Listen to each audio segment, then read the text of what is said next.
What should you do, Heathcliff? If you were rich?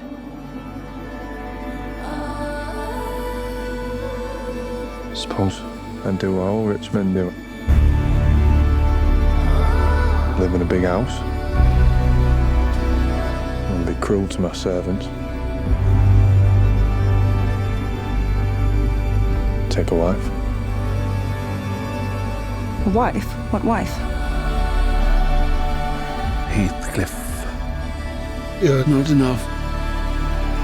Not for her.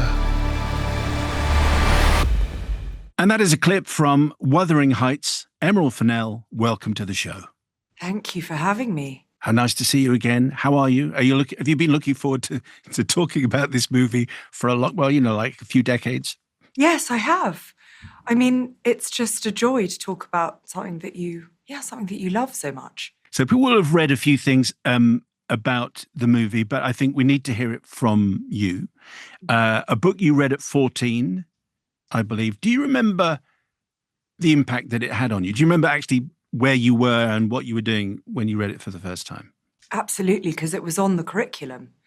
And I think before this book, everything I'd read, I loved reading, and everything I'd read had been, I'd sort of enjoyed it, but I'd never had the kind of feeling that this book gave me. And I think what it did was give me a physical reaction. It was really visceral. And I think for the first time ever, I kind of understood how important the connective part of making something is. And that somebody nearly 2 centuries ago can feel like they're sitting in a room with you, that you can understand, you can kind of profoundly connect with someone out of time. And so I think it just blew me apart a little bit. And it's really interesting when I go to, when I speak to anyone from the Bronte Society, or I go to the Old Parsonage, or I speak to anyone who loves this story and this book, and Emily, I think it's, for the people that love it, it's a very specific response and feeling that almost nothing else has. Did you always know or hope that you were going to make this film? I mean, I don't think at 14 I could ever have imagined that I'd be able to make things like this. I mean, in my wildest dreams, maybe.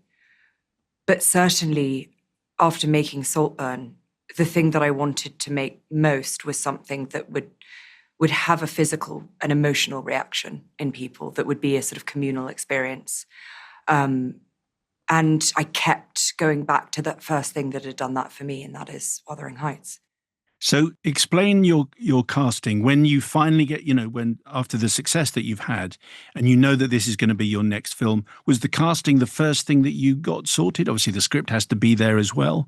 But Margot Robbie and Jacob Elordi are so central to this story. Were they always your number one choices? I mean, I think they'd be anyone's number one choices. They're so amazing. When I work, I kind of live in a dream world. So I visit imaginary spaces, usually 4 or 5 at a time. And one of them is, and has always been, really Wuthering Heights. And so it's more of a feeling. It's more of a kind of emotional landscape. And so once I started thinking about it seriously, I knew that I wanted to find people. I wanted it to be not just a tribute to the book, but a tribute to movies, and a tribute to, the feeling that you get from a movie. And so I was looking at sort of Rhett Butler and Scarlett O'Hara. I was looking at Burton Taylor. I was looking at those combustible, huge sort of, that huge charisma, that huge ability and beauty. And so it always felt to me like Wuthering Heights is a kind of, it's both extremely real and extremely vivid and extremely rooted in reality. And it's also very surreal and strange. And so it needed to feel otherworldly. It needed to have people in it who I think have this sort of gargantuan, they're able to take up space in a way that, somebody like I couldn't hope to. They leave an imprint, they're indelible. And that's how I feel so much about Margot and Jacob in this movie. So you'd worked with Margot before. She'd been a producer on 2 previous films. What did she say when you sent her the script? Or maybe it's been an ongoing conversation for a long time. I don't know.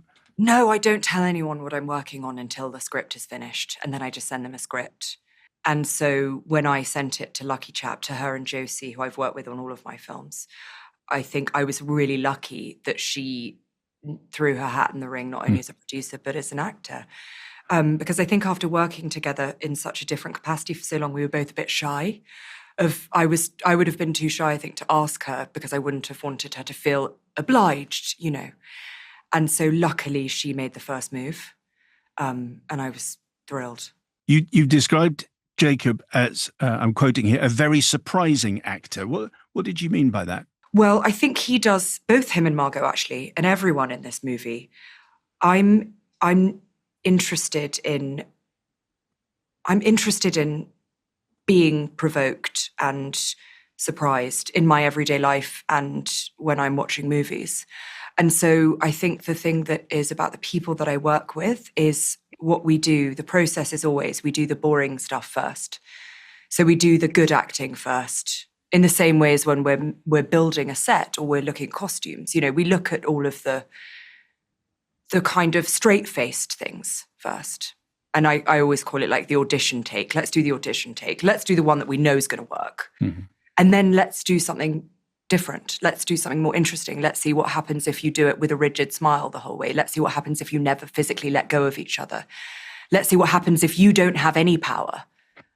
Let's see what happens if you don't mean what you say. You know, and a lot of actors, even extremely talented and experienced ones, will hold on to that first feeling they had and they won't want to let that go. And the thing is about everyone who I like to work with, and Jacob, you know, having worked with him already, I knew that this would be the case. He wants to do something more interesting than the straightforward.